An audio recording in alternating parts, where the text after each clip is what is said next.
আর্জেন্টিনার পরবর্তী ম্যাচ স্পেনের সাথে। দেখুন সময়সূচি এবং পরিসংখ্যানে কোন দল শক্তিশালী। ফিফা চূড়ান্ত করেছে 2024 সালের কোপা আমেরিকা ও ইউরো চ্যাম্পিয়নদের মুখোমুখি হওয়ার দিন তারিখ।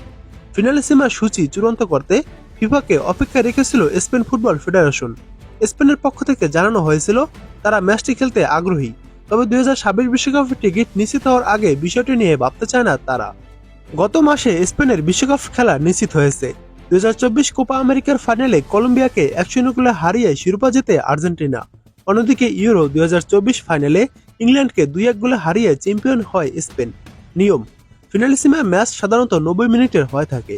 এখানে অতিরিক্ত কোনো সময় নেই, অর্থাৎ 90 মিনিট শেষে ফল নির্ধারিত হবে সরাসরি পেনাল্টি শুটআউটের মাধ্যমে।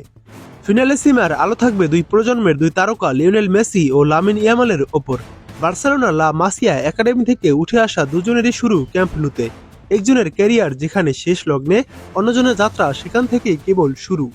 এবার দেখুন কনমেবল ও ওয়েফা কাপ চ্যাম্পিয়ন্সের ম্যাচটির সময়সূচি। এই ম্যাচটি শুরু হবে মার্চের 28 তারিখ বাংলাদেশ সময় রাত 12টায় মাঠে নামবে স্পেন ও আর্জেন্টিনা। অর্থাৎ মার্চের 27 তারিখ দিবাগত রাত 12টায় এই ম্যাচটি শুরু হবে। এবার দেখুন আর্জেন্টিনা ও স্পেনের শেষ 5 ম্যাচের হেড টু হেড রেকর্ডে কোন দল এগিয়ে। শেষ 5 ম্যাচের রেকর্ডে স্পেন রয়েছে এগিয়ে। স্পেন 3টি ম্যাচে জয় পেয়েছে এবং 2টি ম্যাচ আর্জেন্টিনা জয় পেয়েছে। ম্যাচগুলোর ফলাফল যেমন ছিল: প্রথমবার দেখা হয় 2003 সালে, তখন আর্জেন্টিনা 2-1 গোলে স্পেনকে হারায়।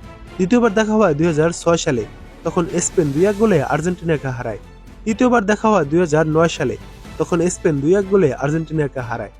এবং চতুর্থবার দেখা হয় 2010 সালে, তখন আর্জেন্টিনা 4-1 গোলে স্পেনকে হারায়। এবং শেষবার দেখা হয় 2018 সালে, তখন স্পেন 6-1 গোলে আর্জেন্টিনাকে উড়িয়ে দেয়। এবার দেখুন সর্বশেষ 5 ম্যাচের ফল। সর্বশেষ 5 ম্যাচে স্পেন জয় পেয়েছে 4টি ম্যাচে এবং 1টি ম্যাচ ড্র করেছে। বিপরীতে আর্জেন্টিনা সর্বশেষ 5 ম্যাচের ভিতর 4টি ম্যাচে জয় পেয়েছে এবং 1টি ম্যাচ হেরেছে। এটাই ছিল আর্জেন্টিনা ও স্পেনের সর্বশেষ রেকর্ড।